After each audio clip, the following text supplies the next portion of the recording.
Fellow Americans, pardon me, fellow Americans, I address you this evening concerning a very serious matter. On Saturday afternoon, during a routine Secret Service inspection, an unknown substance was discovered in the White House that later tested positive for cocaine. Sorry, what's that? I got this new little earpiece they gave me. It's really great. They used to write the stage cues on the prompter screen, but then I kept reading them when I wasn't supposed to. Then they gave me these handy note cards that told me everything I was supposed to do, but then I developed the habit of waving those damn things all over the place so every camera in the room could see what they said. So the earpiece is the latest thing they're trying. What's that? Oh, I wasn't supposed to tell them about the earpiece? Oh, come on, man. How am I supposed to remember the instructions when you dog-faced pony soldiers keep changing them all the damn time? What about the malarkey that is? Now, what the hell are we talking about here? Oh, right. Cocaine. Now, folks, you might think everything Joe Biden knows about cocaine I learned from being Hunter Biden's dad, but you got that wrong, Jack. I'm not joking. In fact, back when I was running with Elvis and the Memphis Mafia back in the early 70s, which was shortly after I ran with the Rat Pack in the 60s. Yeah, fella, you bet your sweet butt I used to run with the Rat Pack. Only reason I'm not in the group pictures is because somebody had to hold the damn camera. But I'm telling you right now, you find a picture of the marquee from the Sands Hotel in 1964, it'll say Sinatra, Martin, Davis, Lawford, Bishop, Biden. And don't let no liar tell you different. And where was I? When I was running with Elvis and the Memphis Mafia, I don't want to brag, but I learned more about cocaine than my son ever forgot. Wait, is that how the saying goes? Screw it, it's not important. So we're on Elvis's private jet one day, the Lisa Marie, just kicking around ideas for the next album. And Elvis says to me, Joey says, you want to try some liquid cocaine, the kind only eye doctors can get? So I thought about it for a second, and I said to him, Elvis, I said, does it better take a shit in the goddamn woods? Pass that stuff over, you big sideburn heaven bastard. So the thing you do is you take this great big long Q-tip cotton swab thingy, and you dip it in the bottle and you swirl it around your nostrils a couple times, and the next thing I remember is waking up in a chicken barn in West Virginia and only being able to speak Spanish. Spent 2 days insisting to this poor family that my name was Jose Maria Gutierrez y Zapatero and I was on an important diplomatic mission for Emperor Maximilian. I think I wound up in a sanitarium for about 5 weeks before anybody figured out I was actually a first-term U.S. Senator. Fortunately, when I got back to the office, nobody noticed I'd been gone. Never did see Elvis again. I heard later he died from drugs. Poor son of a bitch. I think, and I'm not joking here, folks, I think I could have saved him if I'd been there at the end. Now, I know there's a lot of jokesters out there on the interwebs, like that fella Captain Curmudgeon. They always talk a lot of junk about Occam's razor and all that sort of fancy-pants malarkey. How if there's a really obvious explanation of a thing that fits with the known facts, then it's almost certainly the correct explanation. And you know what I say to that? I say that's a whole lot of horse pucky, is what I say. So yeah, you got all these wise-ass jokesters on the interwhats. They're saying just because my son Hunter is the most notorious drug abuser since John Belushi made a gas bastard gay love child with Chris Farley while Kurt Cobain watched, and just because he's in the White House on a near daily basis, that bag of cocaine must belong to him. But you know what I say to that? I say that's a whole lot of buffalo bagels. That's what I say. You know why? Because the fact of the matter is, 2 weeks ago, I threw a big damn party here at the White House in honor of America's most mentally deranged sex perverts. We had gays and lesbians and lady boys and guy women running every which way. Hard to keep track of them. And in fact, I saw this one girl take her top off and start waving her titties around everywhere. I thought that was really great. Until somebody told me it wasn't a girl. And then I didn't like it quite so much. Which means the battle against transphobia starts right here at home with the man in the mirror. Speaking of the man in the mirror, I'm reminded of a story from back when I used to hang with Michael Jackson at the Neverland Ranch. Wait, what's that? I shouldn't tell that one? Alright, fine then. Now, Mr. and Mrs. America, You don't need old Joe Biden to tell you that when a sex pervert party breaks out, there's going to be cocaine flying in and out of every orifice that God can install on a human being, and some that he didn't.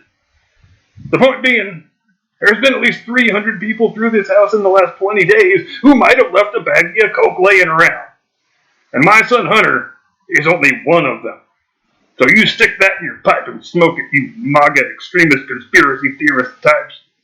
Just stop trying to drag my family's good name through the mud. Thank you. Good night. God bless America.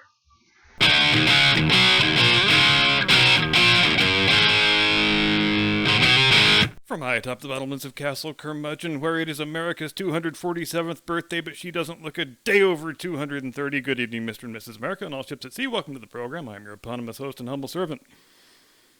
And this is a thing that I've wanted to be able to do for quite some time, so we'll see how it goes.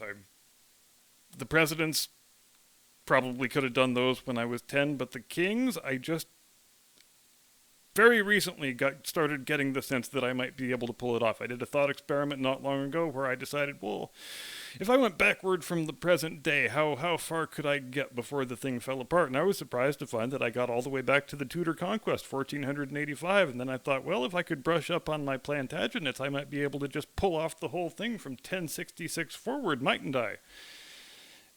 And that's what we were here to find out. Oh, but without further ado, this is me removing the tablet from the prompter so that there's no question of any prompter shenanigans going on. There is a limit to how far I'm willing to go, though. I can't very well prove I'm not using any external aids without blindfolding myself, and I'm unwilling to do that because it will just invite too many Sandra Bullock Bird Box jokes, and I'm not willing to go to that point. So, let's do what we're here to do, shall we? Jimmy, go start the damn clock. Presidents first. Number 1, General George Washington. 2 terms. 1789, 1797. Number 2, John Adams. 1 term. 1797, 1801. Number 3, Thomas Jefferson. 2 terms. 1801, 1809. Number 4, James Madison. 2 terms, 1809, 1817. Number 5, James Monroe, 2 terms, 1825, 1833. Next is John Quincy Adams, 1 term, 1833, 1837. Martin Van Buren, 1 term, 1837, 1841.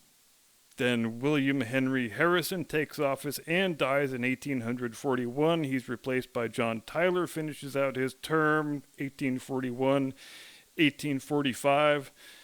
Next is James Polk, 1845, 1849. Zachary Taylor, 1849, 1850. He dies. Millard Fillmore takes over, serves the rest of his term, 1850, 1853. And then, where are we now? The election of 1852? One moment.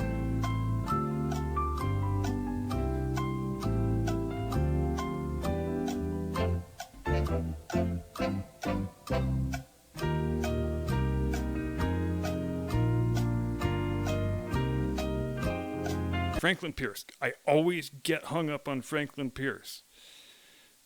So Franklin Pierce is 1853, 1857. James Buchanan, 1857, 1861. Abraham Lincoln, 1861, 1865. He gets killed start of his second term. Andrew Johnson serves it out, 1865, 1869. General Ulysses S. Grant, 1869, 1877. Rutherford Hayes, 1877, 1881. James Garfield takes office and is killed in 1881. Chet Arthur takes over, fills out the rest of his term, 1881, 1885. Grover Cleveland, 1885, 1889. Benjamin Harrison, 1889, 1893. Grover Cleveland again, 1893, 1897. William McKinley, 1897, 1901. Gets killed at the start of his second term. Theodore Roosevelt takes over, fills out the rest of McKinley's second term and one term of his own. That's 1901 to 1909. William Howard Taft, 1909, 1913. Woodrow Wilson, 2 terms, 1913, 1921. Warren Harding, 1921, dies in 23. Coolidge takes over, serves out the last part of Harding's second term and then a term of his own. So that's 1923, 1929. Herbert Hoover, 1929, 1933. Franklin Roosevelt, 1933, 1945. He dies. Truman takes over, serves out the rest of his fourth term and a term of his own. That's 1945, 1953. General Dwight Eisenhower, 1953, 1961. John F. Kennedy, 1961, 1963. He gets killed. LBJ serves out the rest of his first term and a term of his own, 1963 to 1969. Richard Nixon, 1969, 1974. He resigns. Gerald Ford serves the rest of his terms, 1974, 1977. Jimmy Carter, 1977, 1981. Ronald Reagan, 1981, 1989.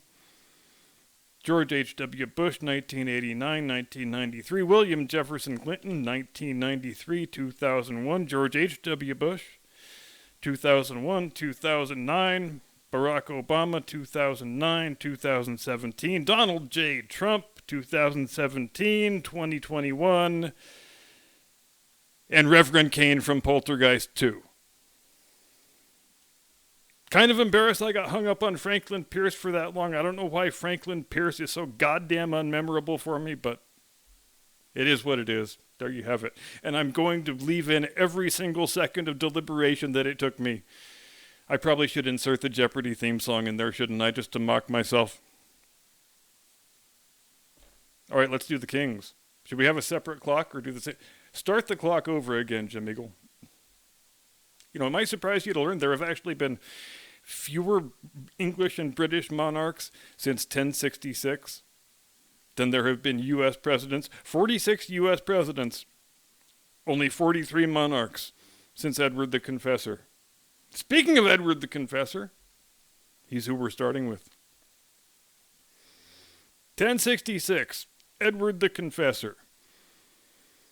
He is succeeded by Harold Godwinson. Then there's the Norman Conquest, William the Conqueror. He's succeeded by his son William Rufus, William II. He's succeeded by his brother, Henry I, and then Stephen of Blois takes the throne. He reigns as Stephen I and only. He is succeeded by Henry II, who is succeeded by Richard I, the Lionheart. He is succeeded by his brother, King John, of Robin Hood fame. King John is succeeded by Henry III.